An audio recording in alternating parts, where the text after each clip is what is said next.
Hadirin yang dirahmati Allah Subhanahu wa taala. Pada minggu yang lalu kita sudah membahas tentang muqaddimah kitab Hidayatul Hidayah. Sebagaimana kita ketahui bersama, bagi orang yang bersungguh-sungguh ingin mendapatkan hidayahnya Allah Subhanahu wa taala, maka sudah seyogianya menata kembali niat yang ada. Jika niatnya karena Allah, maka akan Allah berikan kemudahan untuk mendapatkan cahaya ilmu tersebut. Hadirin yang dirahmati Allah Subhanahu wa taala, mari sama-sama kita lanjutkan taklim kita yang kemarin sudah sampai fa'anta sa'in fi hadmi dinika wa ihlaki nafsika wa bai'i akhiratika fi dunya. Bismillahirrahmanirrahim. Fasafaqtuka khasiratun wa tijaratuka ba'iratun wa mu'allimuka mu'inun laka ala isyanika wa syarikun laka fi khusranika wa huwa kaba'i'i sayfin min qati'i tariqin. Fasafaqtuka khasirah, maka transaksimu merugi, wa tijaratuka ba'irah, dan perdaganganmu bangkrut, wa mu'allimuka mu'inun laka, dan gurumu menjadi penolongmu ala isyanika, melakukan suatu maksiat, wa syarikun laka fi khusranika, dan ikut serta dalam kesia-siaan. Jadi di sini dijelaskan orang yang menjual akhiratnya untuk dunianya seperti orang yang sedang melakukan transaksi. Gitu. Kenapa kok bisa transaksinya ini rugi dan juga perdagangannya ini bangkrut? Karena orang tersebut menjual akhiratnya untuk dunianya. Maka jangan sampai akhirat kita jual hanya untuk mendapatkan dunia. Tapi yang harus kita perbaiki adalah bagaimana cara kita mencari rezeki karena Allah, menuju akhirat, sehingga dunianya kita dapat. Jadi seakan-akan seorang guru ini ikut serta dalam berbuat maksiat, gitu. Dan juga guru ini mendapatkan apa? Kesia-siaan atas perilaku siapa? Murid.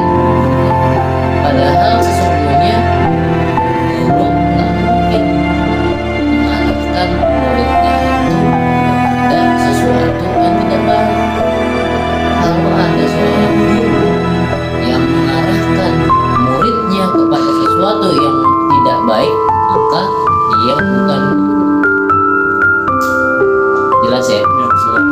Jadi itu yang menjadi patokan. Sampai diibaratkan kaba'i sayfin min qati'i tariq, seperti seseorang yang menjual pedang kepada preman jalanan. Begal nih, kalau biasa kita kenalan begal.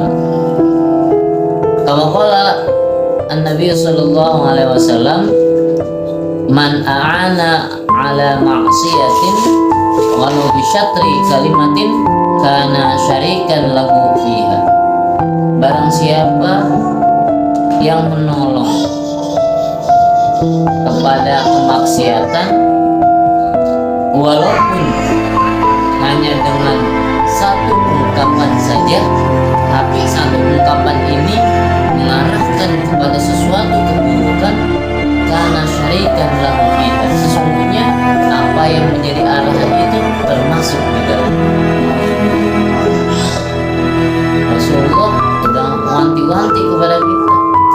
Makanya kalau mau mengarahkan seseorang itu kepada yang baik, ya, sebagaimana sabda baginda Rasul, mandalla ala khairin falahu mithlu ajri fa'il. Barang siapa yang menunjukkan kepada kebaikan, maka ia akan mendapatkan pahala sebagaimana orang tersebut. Ini enak banget. Cuman arahin. Misal ada sampah tuh, itu sampahnya tolong dibersihkan. Kemudian orang itu membersihkan, maka kita mendapatkan pahala sebagaimana orang tersebut lakukan. Wa in kanat niyyatuka wa qasduka bainaka wa bainallahi ta'ala min talabil ilmi al-hidayah. Wa in kanat niyyatuka, meskipun niatmu dan tujuanmu antara dirimu dan Allah Subhanahu wa ta'ala dalam menuntut ilmu untuk mendapatkan suatu petunjuk, guna mujarradi al-ghayah, bukan hanya ingin dikenal orang, ya. Menuntut ilmu bukan agar kita viral, tapi menuntut ilmu itu agar bisa kita amalkan. Fa'abshir, tuh ada kebahagiaan. Fa'innal malaikata sesungguhnya malaikat tabsutulaka ajnihata, membentangkan sayapnya untuk siapa? Untuk orang yang mau menuntut ilmu. Idza masyaita, ketika dalam perjalanan. Jadi ketika kita dari rumah, kalau sudah niat karena Allah ingin mendapatkan ilmu-ilmunya Allah, maka Allah perintahkan malaikat untuk apa? Membentangkan sayap. Bukan hanya malaikat. Wahitanal bahri tastaghfiru laka idza sa'aita. Ikan-ikan yang ada di laut memohonkan ampun jika kamu betul-betul ada kemampuan. Hadirin yang dirahmati Allah Subhanahu wa ta'ala, dari sini kita bisa mengambil pelajaran bahwasanya dalam kehidupan pasti kita butuh perihal dunia, tapi jangan jadikan agama kita sebagai alat kita meraih apa? Dunia. Yang terjadi adalah apa? Kerugian yang tapi kita jadikan dengan kita melakukan segala aktivitas, baik itu bisnis itu, belajar itu, semuanya yang kita lakukan kalau betul-betul karena Allah, justru akan Allah mudahkan jalan. Jadi enggak ada yang dipersulit. Makanya hati-hati, kita udah dikasih tahu untuk apa? Untuk betul-betul memperbaiki diri kita. Jangan sampai sesuatu langkah yang kita jalani ini menjadikan kita salah arah. Layaknya orang kalau mau pergi ke Bogor naik kereta tujuan Jakarta Kota, maka nggak akan nyampe. Seperti itulah dalam orang menuntut ilmu. Dan juga ketika seorang hamba betul-betul mengharapkan ridhonya Allah Subhanahu wa ta'ala, pasti diberikan petunjuk agar mudah mendapatkan ilmu. Maka Al-Fakir anjurkan kepada para hadirin jamaah apa? Rasulullah Shallallahu Alaihi Wasallam bersabda, "Manzaru aliman, barang siapa yang mengunjungi orang yang alim, faka'annama zaroni, sesungguhnya ia mengunjungiku." Tuh hebat banget kata Rasulullah. Barang siapa yang datang ke orang alim,